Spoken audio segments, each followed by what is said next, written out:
All right, let's dive in. If you've ever been curious about one of the most mind-bending, revolutionary fields in tech, you're in the right place. We're going to build a roadmap for becoming a quantum software engineer. We'll look at what the job actually is, what you need to know, and, most importantly, how you can land a role. So, let's get into it. You know, this quote right here, it just nails it. Software plus physics. That's the whole game. This isn't just about coding. It's about blending computer science with the genuinely weird rules of quantum physics. We're talking about a totally new way to think about how computers even work. And the impact of this new paradigm? Oh, it's going to be absolutely massive. I mean, think about it. Discovering life-saving drugs in weeks instead of years? Building financial models that can see market shifts with insane accuracy? Crafting cybersecurity that is, for all intents and purposes, unbreakable? The potential here is just staggering. Okay, so before we build out this whole roadmap, we kind of need to know where we're going, right? Let's define the destination. What does a quantum software engineer really do on a day-to-day basis? Think of it this way. A quantum software engineer is basically a translator. You're the bridge between the super weird, counterintuitive world of quantum mechanics and actual, tangible problems. You're the one writing the code, the instructions that tells these unbelievably powerful but also super fragile machines how to do everything from simulating a new molecule to trying to crack a code.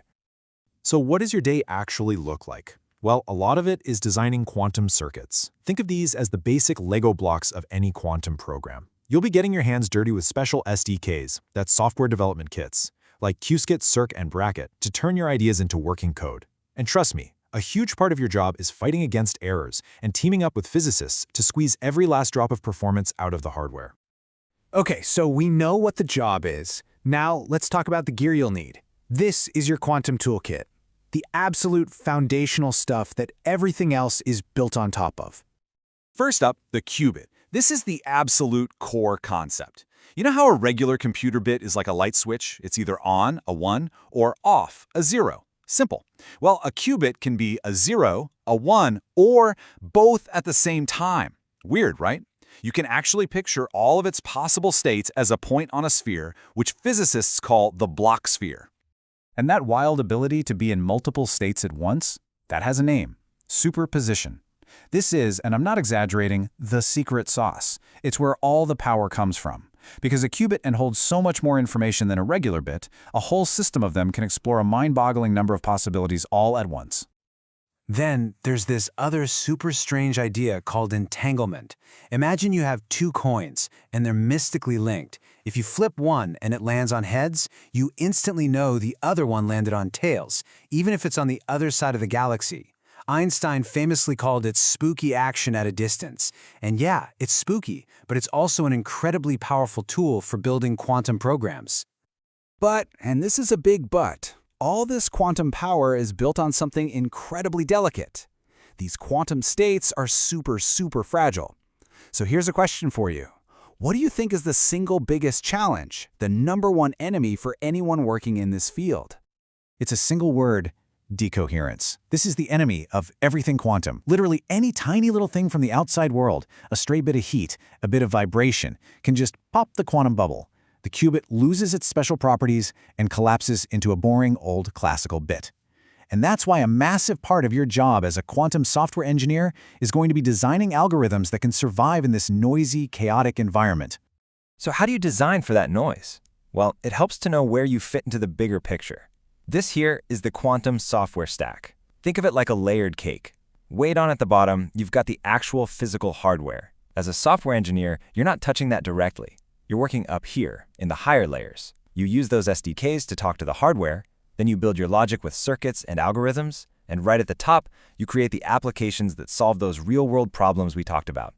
All right, so we've got the basic concepts down. Now let's get into the real craft of it all. We're talking about the specific recipes, the algorithms that actually unlock the power of these quantum machines. Here are some of the heavy hitters, the algorithms you absolutely have to know.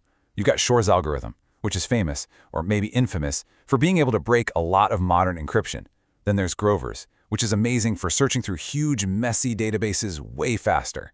And then you have these newer ones like QOAO and VQE, which are the tools we're building for things like optimization in finance and simulating molecules in chemistry. Okay, pop quiz. You've probably heard of Grover's and Shor's algorithms. They're the two most famous ones. But could you, right now, explain the critical differences between them? Because I can almost guarantee you this is a classic job interview question. The biggest difference, as you can see here, comes down to the kind of speedup they give you. Grover's algorithm offers what's called a quadratic speedup. And hey, that's great. It's impressive. But Shor's offers an exponential speedup. And that's a whole other universe. For the right kind of problem, that's the difference between a quantum computer solving it in a few minutes versus a classical supercomputer taking literally longer than the age of the universe. That's the power we're talking about. So let's circle back to that big bad enemy, decoherence. How do we actually fight it? Well, this is where the engineer part of your job title really comes into play. It's your job to tame the noise. You'll be doing things like implementing clever error-correcting codes, tweaking your circuits to make them as efficient as possible, and running tons of simulations to predict how your beautiful code is going to behave on messy, real-world, imperfect quantum hardware.